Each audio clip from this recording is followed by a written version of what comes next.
তোমার এই অনুরোধে এই কম জাতের বাচ্চাকে দিয়ে গেলাম। যদি কোনো দিন রাজকন্যার সাথে দেখি ওকে আমি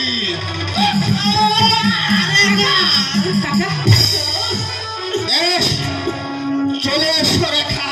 ঠিক আছে, তুমি কথাটা মনে রাখিস।